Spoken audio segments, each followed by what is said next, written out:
Like many career paths, the journey of LinkedIn is very interesting in hindsight. It was founded in California back in 2002. That's 2 years before Facebook and 4 years approximately before Twitter. Unlike both of those platforms, however, LinkedIn's growth took on a more methodical pace. Yet slowly but surely, the CV-based aspirational job platform gained momentum. It now has more than 1 billion members around the world. I'm Cody Combs, future editor and host of the National's Business Extra podcast. And on this episode, capping off the special social media podcast series, we're going to discuss how LinkedIn went from simply being a work-based social networking app to one of the major players in social media, and in some respects, the envy of quite a few social media platforms. What started out simply as a place to look for jobs and post your CV has turned into a knowledge bank where people can learn, write articles, take classes, and even play games to keep the mind sharp. The real question, however, for LinkedIn, as is the case with many social platforms, is how can it keep the momentum going? Joining me now from LinkedIn's Middle East and North Africa headquarters in Dubai, we have Lynn Schumann, managing editor at LinkedIn News, and Najat Abdelhadi, head of communications at LinkedIn. Lynn and Najat, thanks so much for joining us. Thank you. It's our pleasure. Thank you for having us. So, Najat, let's start with this. First and foremost, when I started at the National, this was almost 6 years ago. LinkedIn didn't necessarily come to the minds of many when you talked about social media. And this is when I worked for our social media division. Fast forward to today, it's a huge player. What happened in those 6 years or so? Many things. One of them was, I think, and this is the major element for LinkedIn's success and growth, is that we stay grounded in our professional context, in being a professional platform where professionals have conversations. I think eventually also people have become more aware that LinkedIn is not only a platform for jobs. It's a platform what you can visit, follow people, gain insights, have conversations, expand your network. There are so many value propositions that professionals and our members have become aware of, especially in our region of the world. Add to that our continued investment in our innovation. Over the last couple of years, we have invested in a whole suite of new AI-powered tools for both our customers and members, and we are seeing the impact of this in helping both employers and employees navigate the new world of work that has, started really exploding coming out of COVID, economic uncertainty, the great reshuffle. So LinkedIn has become a platform where people go to gain more insights about what's going on and how they can leverage the best possible opportunities that are coming out of this great reshuffle. So, Lynn, I want to pivot just a little bit. Your title, LinkedIn News Editor, might surprise people. They might say to the layperson, okay, why does LinkedIn need a news editor? Can you talk about your job a little bit and what that title means? And for that matter, why is news a priority for LinkedIn? Yeah, thank you. That's a great question. And we often receive this question and talk about this. So LinkedIn News is a team of 230 plus editors around the world. What we do, or our focus, is to make sure to basically provide the place for professionals to come together and have respectful conversations, share insights, learn what's happening, so stay informed and be able to add their own perspective to the conversation. So what we do is we create content, we curate content, we cultivate content, and we also work with expert decision makers in this region and also around the world through our different offices, obviously, and the editorial team present in different offices, to basically make sure that these experts are bringing the conversations that matter to members to the platform, right? So it's a bundle of programs that we do with the focus of, again, providing the space to professionals to be able to come together, share insights, share knowledge, and grow, right? Whether it be it based on skills, be it based on news, be it based on trends and industry trends that they're monitoring, etc. So now the importance of news, and we're seeing a very pivotal maybe change happening in the region and also around the globe. Businesses, professionals are coming to LinkedIn and have been coming to LinkedIn to learn, right, and to stay informed. And the importance of having news and listening and having the announcements straight from the newsmaker themselves is super important to both parties, to the members who are receiving the news and also to the newsmaker, right? So this is also like why we've been working more and more on this and making sure that businesses, professionals, and members understand the value that they're getting. And then it's no secret that fake news and disinformation has been prevalent on other social media platforms over the last 5 years. It's a big problem that some of those other platforms have tried to tackle, some successfully, some unsuccessfully. It doesn't seem as though that problem, at least to the extent of other platforms, it doesn't seem that problem exists on LinkedIn. Why? Yeah. Is that because of your efforts? Is that because of the general nature of the platform? What are your thoughts? It is an effort of different teams on the platform, editorial team, the trust team, the comms team, to simplify or to have maybe a straightforward answer to that is basically to remind everyone that our guidance or our North Star is our professional community policies. And these are basically here to ensure that the global community of members have or has a safe, trusted, and professional space. So we operate through these rules, right, and these guidelines that make the platform safe space to share the right conversations that matter, right? And to Najat's point earlier, the context with which members come to the platform is the professional context. And this is very important. And this also obviously helps out here, right? So yeah, but that's the short answer to a very important question as well. And Najat, I want to read a few headlines from the last year and a half from other publications. It's not something we do often, but I think it speaks volumes about the direction of LinkedIn. Let's start with a Bloomberg headline from not too long ago, and it said, "Sorry, but LinkedIn is cool now." A Slate headline, "Move over Twitter, LinkedIn is the cool place to be." And Axios, a US-based publication, "LinkedIn is cool now." First off, you hear the word cool thrown around a lot, I guess, but what do you make of that? Is that accurate? Is cool the word you would use to describe, or is that kind of undersell what LinkedIn has to offer? Yes, we're cool. Yes, we Great. are cool. We are cool. And this actually goes back to my first answer to your question about how LinkedIn has been evolving. I think LinkedIn is a reflection of our professional life digitally. And with the whole change that came out of, COVID and the great reshuffle, as I mentioned, people have become more flexible in both how they approach work, how they think of work, why they work and where they work, to the work itself. And I think this has become very clear on LinkedIn as a platform, in content, in conversations. The way people think of work has changed over the last 4 or 5 years. People want to become more flexible. They want their conversations to be more candid. They are more forthcoming when it comes to talking to their employers, for example, and saying what they want. We see that company values have become very important. All of this, I think, contributes in one way or another to the concept of cool. It's no longer the, buttoned up, white collar professionals showing up to work, being super formal, both internally and externally. People have become more honest. And the MENA region is a good example of this. We have, big expat communities. We have both thriving public sector, but also we host the regional headquarters of a lot of private companies. Talent shifts are quick, hiring rates are high. It's a healthy work environment that I think is reflecting on how professionals feel about work as well. And conversely, what we've often seen in the past with these social media platforms is they become so cool, in fact, that it becomes a jumping off point where it gets saturated and people no longer use those platforms. What are LinkedIn's plans to kind of blunt that from happening or, reverse that, what some argue is an inevitable, falling off point? I haven't seen it yet on LinkedIn. I'm just curious if that's something on the horizon. A key number to keep in mind here, and it's a number that we're very proud of, is the 1 billion plus members, right?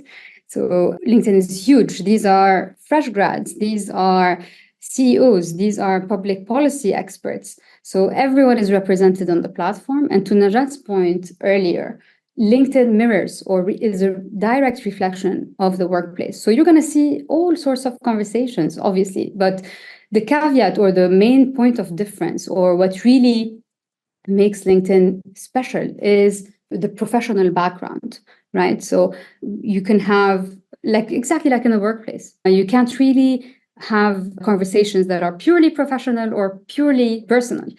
But the context is always professional, right? So this is, I think, the edge with which like LinkedIn operates, if that makes sense. In the Middle East, I have argued to some of my colleagues, and I'm originally from the United States, I have argued that, especially in the UAE, that LinkedIn is more popular per capita here than it is in the US where it was founded. Why do you think it has become, so popular in this region?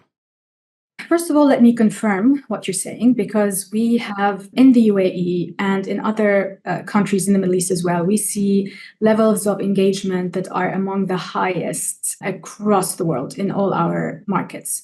I think it's a combination of factors. We established our LinkedIn office here in the Middle East more than 11 years ago, and we have been going from strength to strength. We are very proud of the whole spectrum of partnerships that we have made, both with the governments and with private entities. And I want to zero in here on our economic graph team. LinkedIn, as you might imagine, has the biggest set of economic data in the world as it relates to talent migration, talent movement, hiring, skilling. So we partner very closely with decision makers, especially on the government side, to inform decisions. And this has paid back in dividends, I think, for us in the last few years. Our partnership with the government has been at the forefront of communicating talent strategies. I think another element is expat communities and how healthy the hiring landscape vis-a-vis other countries in the last few years has been in our region.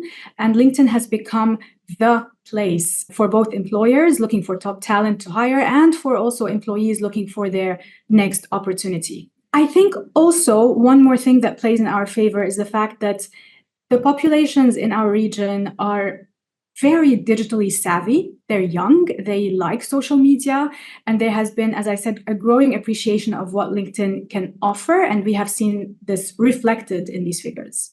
I want to talk about something that might seem a bit off kilter for LinkedIn, and that is the idea of games. And it might surprise people to know that I think it was several months ago, LinkedIn introduced several games. Was that inspired by, the New York Times and its acquisition of Wordle? Some might ask, what are games doing on the LinkedIn platform? So can you expand on that, extrapolate on that at all? Yes, this is a new element of our product strategy and part of our innovation efforts, and is something that we actually heard from members as well. Again, I will say that what sets LinkedIn apart from all other platforms is the professional nature. And games is one more way of sparking conversations between professionals who are looking to take a break in their workday, exercise their minds, post their scores, some healthy competition.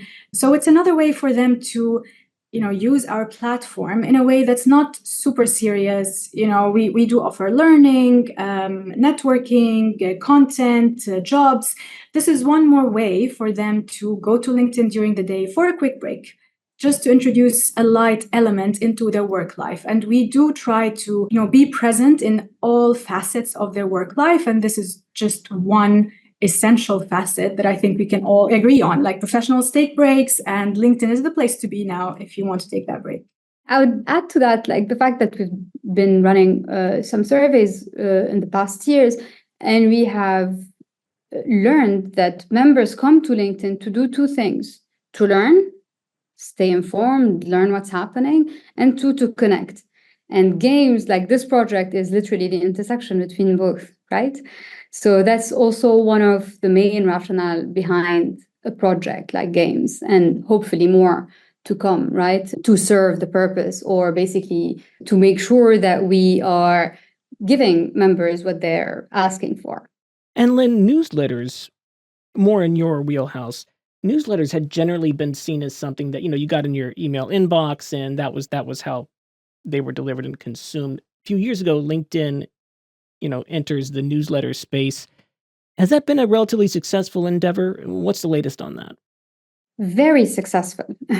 very successful. The newsletters are a great way for professionals, for publishers to share professional knowledge on the platform, to share also updates. In terms of numbers, we're talking about around 160,000 newsletters on LinkedIn Plus, right? So we have over 550 million total newsletter subscriptions. These are the numbers from April this year.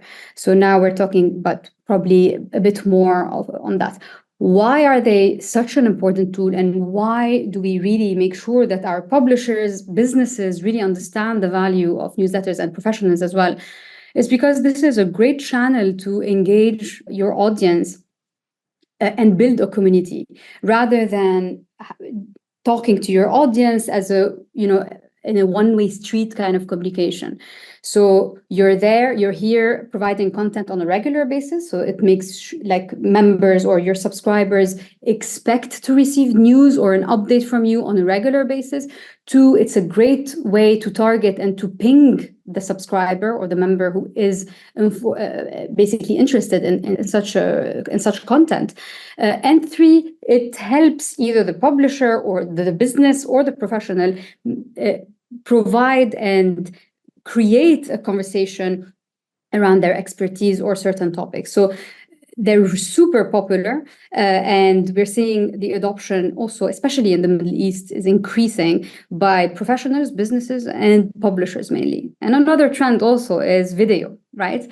So we're also seeing video become one of the fastest growing medium on the platform. So here we're talking about the format of like 90-second video, vertical video with subtitles. These are also really popular, and they've been growing really fast on the platform alongside with newsletters. Great way to think of engagement in terms of building communities rather than a one-way street of, hey, I'm informing you of this, and the conversation stops there, if that makes sense. An interesting aspect of those videos, and I noticed it a little more than a year ago, I think, is when it automatically started giving you the option to have those captions, which now might seem commonplace, and it's interesting to see how that's now commonplace, but that's inevitably artificial intelligence, although back when it debuted, it wasn't called that. How has AI, you talked a little bit at the beginning, but how has AI enhanced the LinkedIn platform? Has it created any challenges for the utility of LinkedIn? Or, I mean, ultimately it's owned by Microsoft, so LinkedIn's going to have good AI implementation. What are your thoughts on that? Yes, we do have the infrastructure. As you said, we are owned by Microsoft, who is the world's biggest investor in AI. And we are really leveraging the open AI tools to build and innovate and help both our customers and members. AI is not new at LinkedIn. Like you alluded to, we have been using artificial intelligence for years to enhance the experience of our members.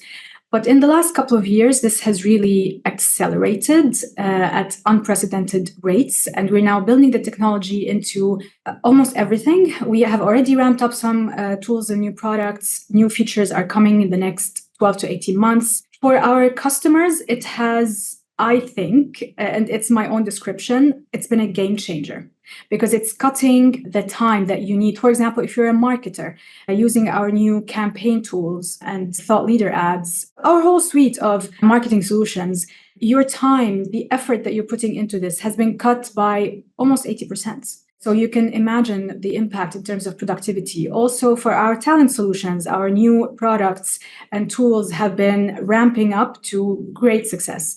For our members, we have introduced collaborative articles as part of our new premium experience. You can both read and contribute to articles about expertise, different areas of expertise in the world of work. We also have writing suggestions. AI has also made its way or is making its way into our learning tools and platform, which is very exciting. You can have real-time conversations with coaches and experts, and we still expect that to skyrocket in the next few years. So it's very exciting, and the best is still to come, I would say. LinkedIn's in a really interesting space in that let's face it, you have a lot of really young people on some other social media platforms. Inevitably, those young people go to college and they realize, oh, I'd like to pursue a career, and then they join LinkedIn.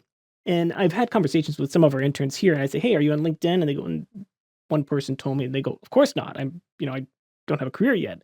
What is your best piece of advice for young people when they enter the LinkedIn ecosystem. And I can imagine that changes over time because, I can't remember what the age limit is, but what would be your best piece of advice, either of you, both of you, when they're joining the LinkedIn platform?